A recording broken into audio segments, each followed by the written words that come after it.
Hello and welcome.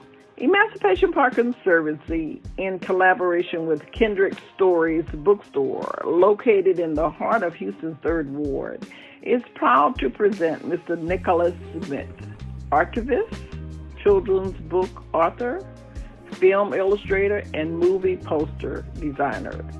Nikkolas, a native of Houston, is the illustrator of the picture book Born on the Water from the 1619 Project with Pulitzer Prize winning journalists Nicole Jones and Renee Watson.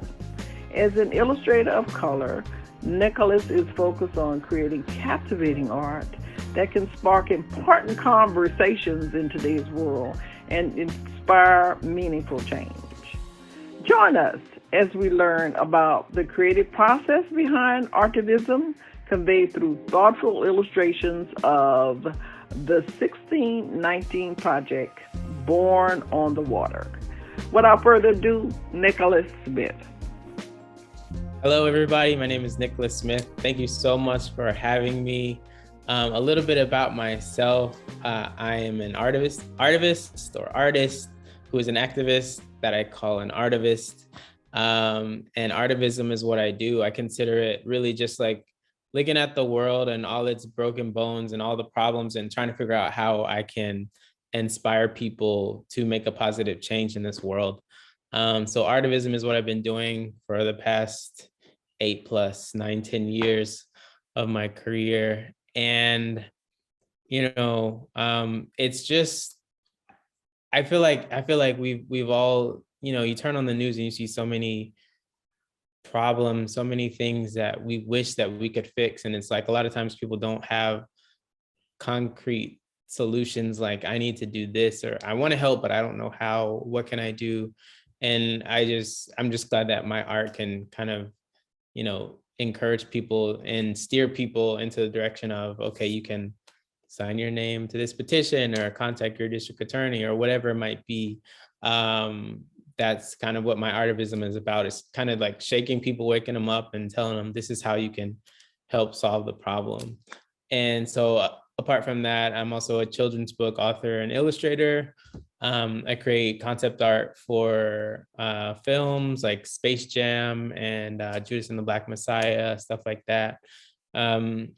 I also create movie posters. I teach digital traditional painting. And, among all the things, I think one of the biggest and, what I feel like one of the most important things in my career that has recently happened is I had the opportunity to illustrate for the book 1619 Project, Born on the Water. And so today I'm gonna go through just kind of like a little bit of my process and how I illustrated the book, and how special this book is, and how I feel like it's maybe the most important project that I've ever taken on in my career.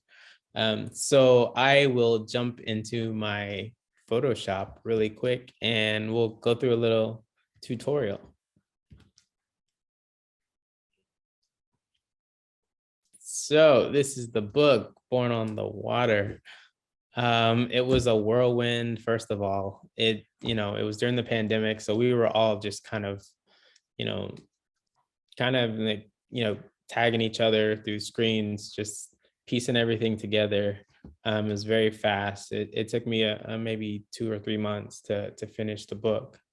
But if you've heard anything about it, it doesn't start with the whips and chains of slavery. It actually starts in Dongo, Central West Africa, and the joyful, loving, beautiful communities that were there prior to the 1600s. And then it goes into obviously slavery and the struggle and the terrible mark on history that was, and then going into the resistance and how much Black people fought and fought and fought, that really doesn't get talked about that much, how much resistance there was to be able to get their freedom back. And also just the legacy of the amazing people and, you know, that were born from this moment, and how brilliant Black people are, and how it really showed through all of that perseverance and all of that struggle, to become, you know, the amazing people that we are as African Americans. And also that kind of duality of, you know, are we African enough? Are we American enough? Like, we're always kind of caught in between two worlds. And so it was just an honor to make this book, just to talk about those things that Black people struggle with every day. And so what I love to talk about is the first, not even first page of the book, it's really the end papers, and the front and the back of the book. I created this visual language of really describing the whole story of the book. And so what I wanted to do, when I got this assignment was, you know, to kind of tell the story of the book. And I wanted to use scarification. And there's so many stories that are told through scarification in Africa, right on people's faces, just telling the stories of tribes, or, you know, the character of a person. I wanted to tell the character of the book really through scarification.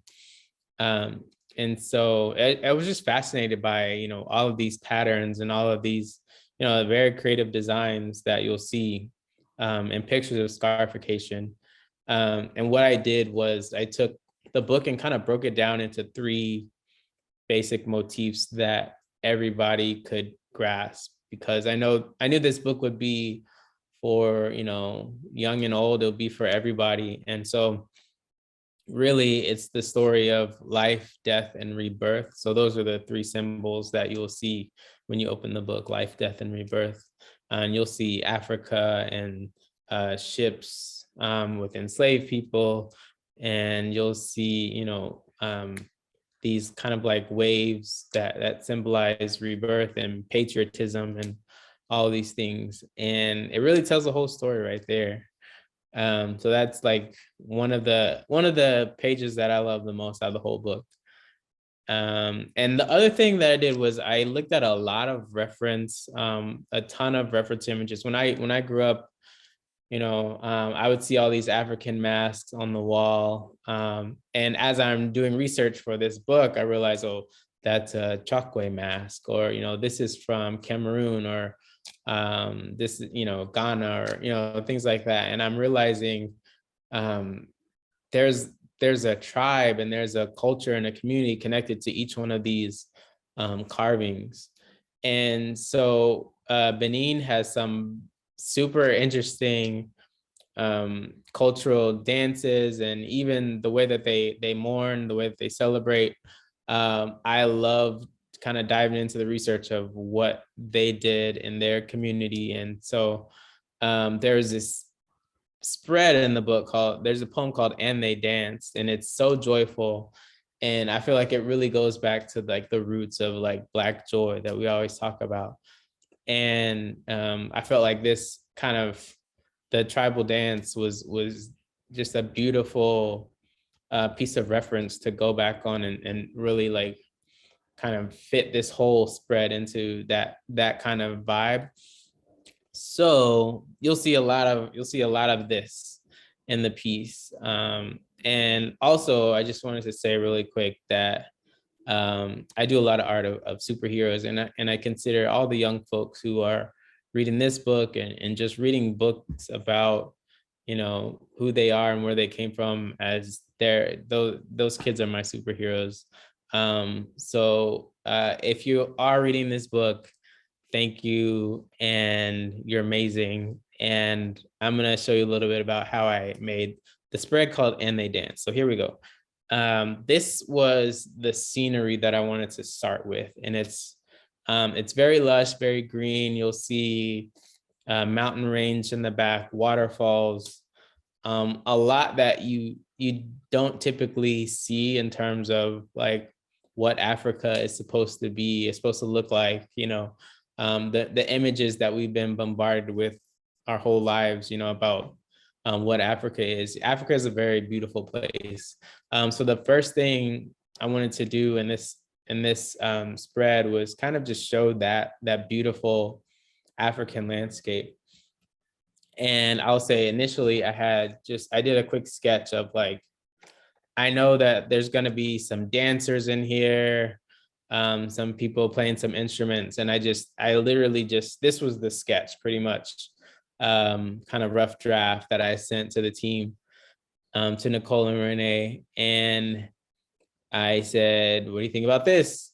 And really it kind of grew from this sketch. So I'll walk you through a little bit of where I went next. So the first, I'll kind of populate the spread with different characters. And the first one I would say was, I'll call her Gaia. She's this lady here with playing this instrument. And so one of the first questions I had was, well, I know there's all of these instruments and all these different things that they're using to celebrate. But what should she be playing? And I kind of went back and forth. Just to show you real quick, I will kind of brainstorm through a lot of different iterations of what this thing could be.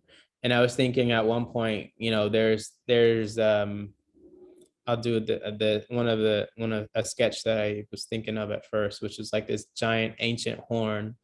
I don't know, I was looking through all these different African instruments, and there was just massive horn that I thought was really cool. And so that I was thinking maybe there would be some sort of like really old horn like this. And then at one point I thought, well, maybe it's like, there was one that was even smaller than that. So a lot of times it's really just, my sketch style is very loose and sketchy. I don't really like clean lines and perfect and finished pieces. So it's very sketchy like this all the time. So I'm constantly just going back and forth like, oh, maybe it's a little more curvy. Maybe it's, maybe it's a little bit smaller. They had some smaller horns that I had seen also. So I was thinking, maybe it's more like that. I wasn't really sure what I wanted. And then I came across, actually, when I was doing some research on Cameroon, there's this instrument called the hoo-hoo, which kind of has more of like this bulb at the end, and it's really like a big flute. So that was what I landed on, is this, what is called the hoo-hoo. And I just thought that was a really cool instrument. It's got this little hole at the top.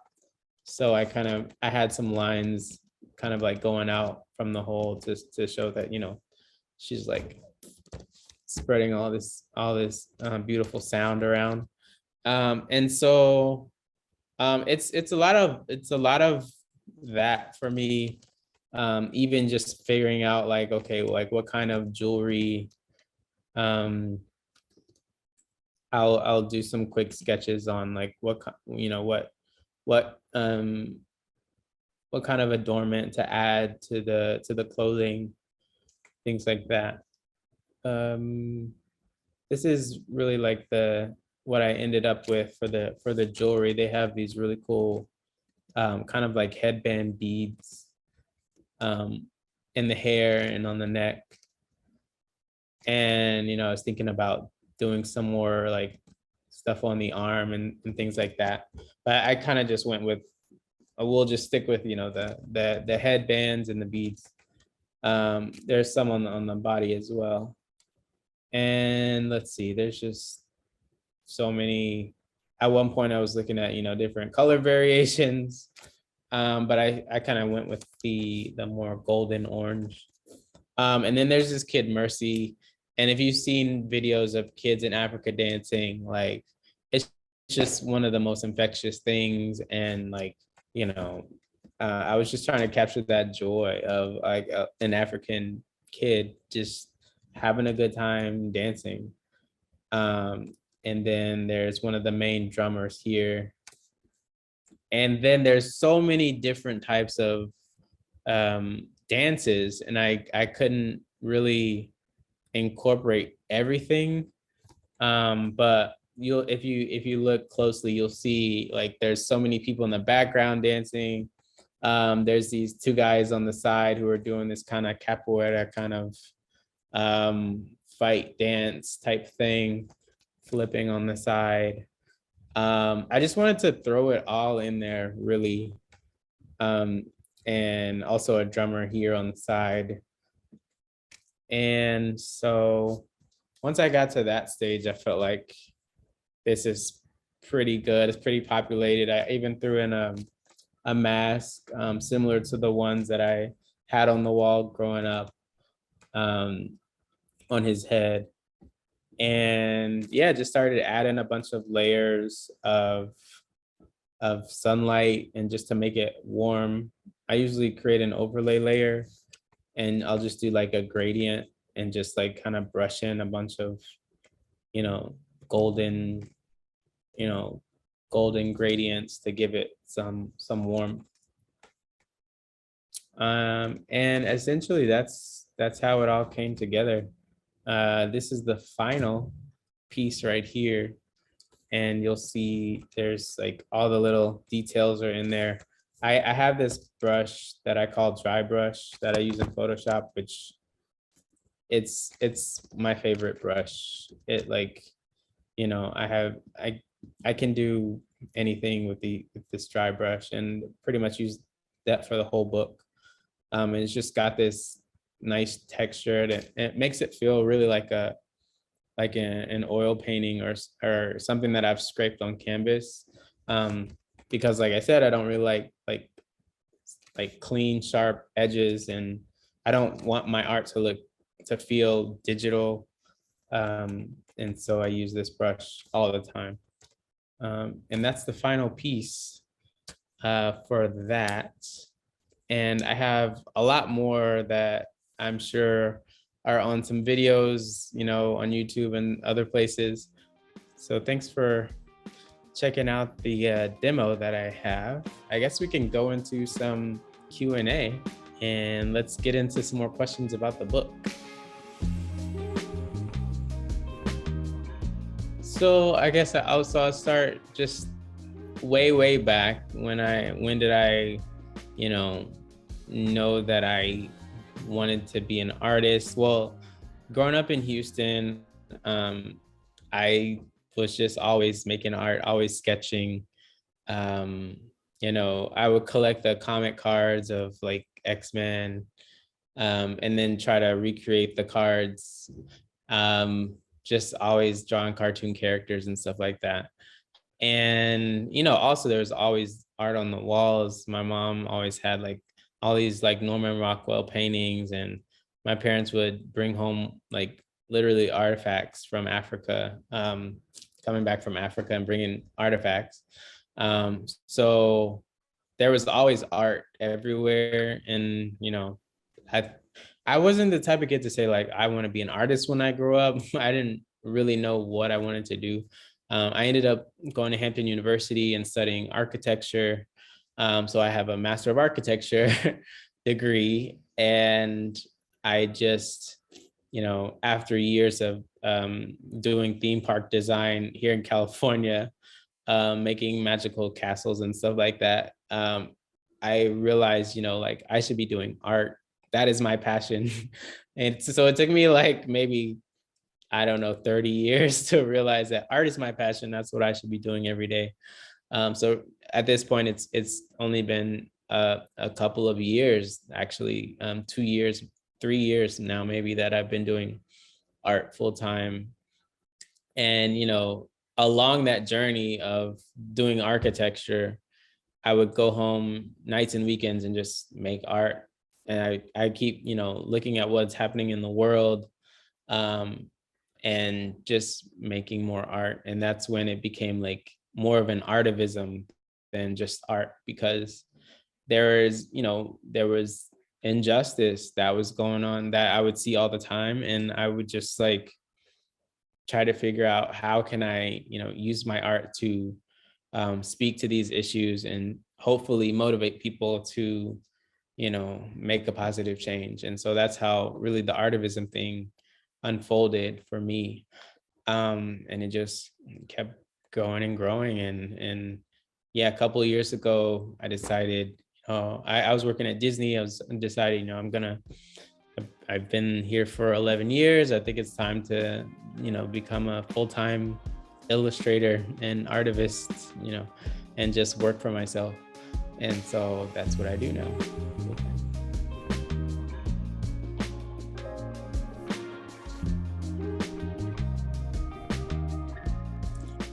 I would say some of the first experiences I had sharing my art.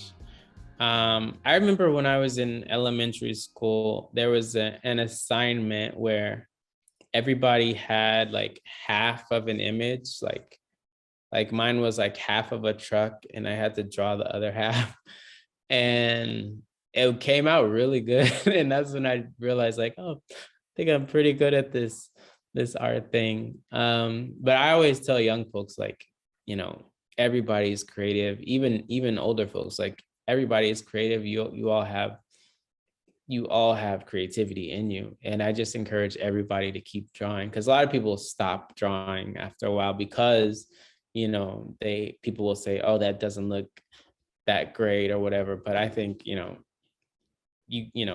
people will tell Picasso that his art doesn't look great, but it's he's one of the most famous artists in the world. I do also remember making art for my mom one time, and I thought it was gonna be like amazing and all that, and I think I like kind of rushed it, but I figured she would say it was great. And she did not say it was great. She said that I could do better and I need to try again. So a lot of times it's like, I was thankful that my mom was there to say, like, you can do better than that. Try, keep pushing yourself, keep pushing your limits. Don't settle for just anything. So I was always just experimenting with art, and the great thing about, having, in the school system that I grew up in, I had like all different types of classes.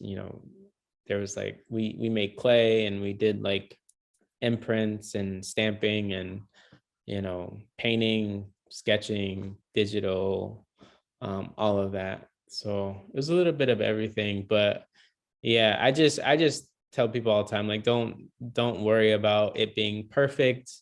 That was really one of the things that stopped me when I was young, was just like the fear of perfection, which is one of the reasons why I love like drawing on my tablet with this, because I can undo as many times as I need to, drawing on an iPad and stuff like that. But my art in general, it's like I said, it's very loose and sketchy, and it doesn't have to look perfect to me, because it's really, for me, it started as artist therapy, and it's really just art, just expressing myself creatively, and not trying to make sure that it's just this perfect thing, that's technically beautiful and the way that the textbooks say it's supposed to be. It's art, so just it's an expression.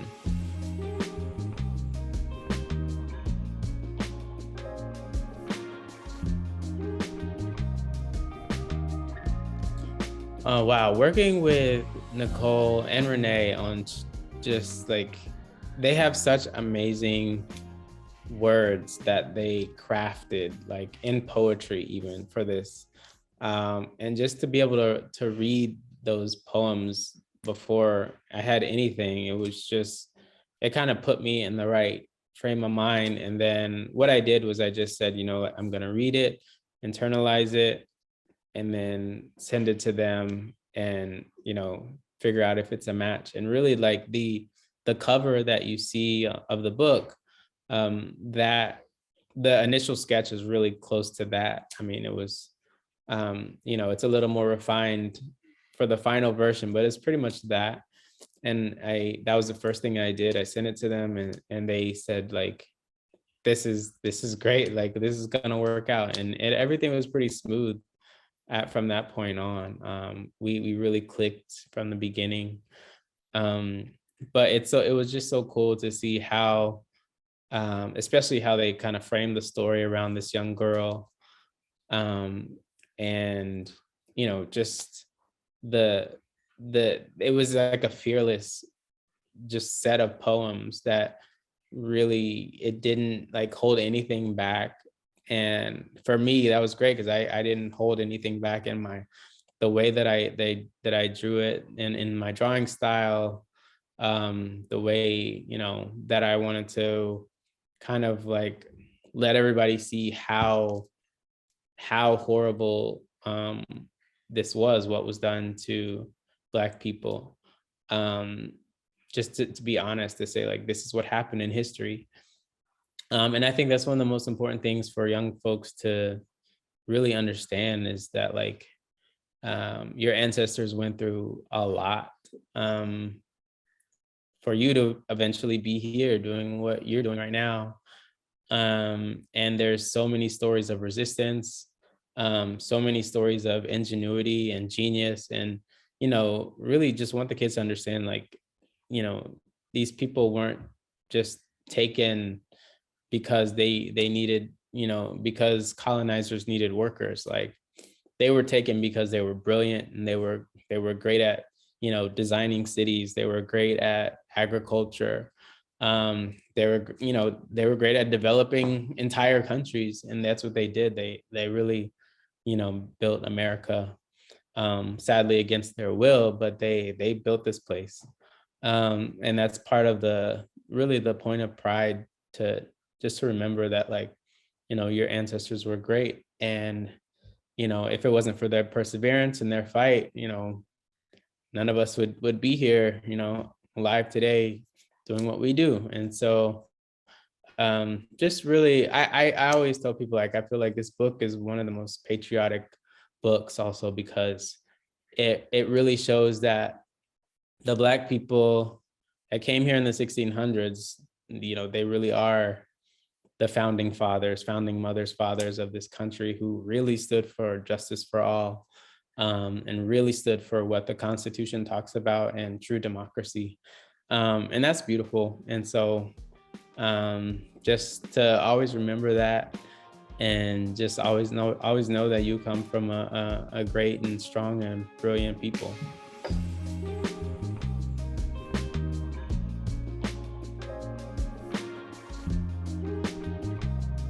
Growing up in Houston, so I grew up, well, I was born in the city of Houston. And then we moved to Humble, Texas. And yeah, just a carefree kid making mud pies outside and ride my bike. And then we moved to Spring, Texas. And so pretty much like from second grade through high school, I was living in Spring, Texas, Spring Klein. And so I don't know, I just remember like, doing what normal kids do, and, riding my bike and playing outside, and also always going to Greens Point because church was in Greens Point. And also on the south side, there was like multiple locations. So it's like we were always all over Houston. But yeah, Greens Point all the time. All the time. And just that was a cool thing, because that allowed me to meet kids from really all over the city. And I grew up, best friends with Jamire Williams, who's a great drummer, and from Houston, and some, just folks now that I'm actually meeting in LA, who are like, I'm reconnecting with in LA, who I grew up with in Houston, who it's funny to say, like, it's so cool that, we were all doing, seeing each other 2-3 times a week in Houston, and now we're, in the film industry or doing whatever Hollywood related here. But yeah, there's just a ton of memories. I remember going to the rodeo, almost meeting Destiny's Child. But yeah, stuff like that, where it's just like, I don't know, just fun times in Houston. And it's sad, it's like bittersweet that I left to go to Hampton in Virginia. And then like directly after graduating went to California, and I'm still in California. But I'll never forget, like, what Houston has meant to me, and all the great connections and memories that were created there. So, and I always, obviously, still always rep Houston. So yeah.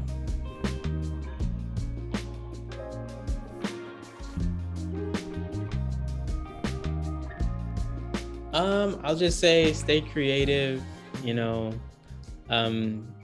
don't let people kind of make you afraid to just step out and do unique things. Just, there's only one you, so, be the most amazing you that you can be, and, don't have any fear.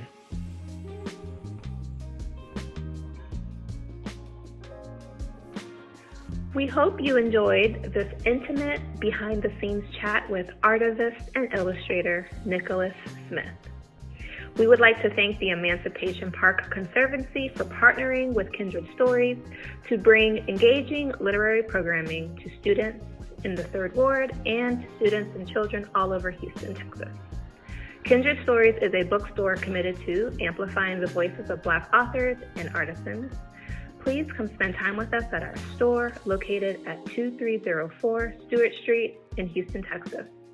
Or shop with us online at www.kindredstorieshtx.com.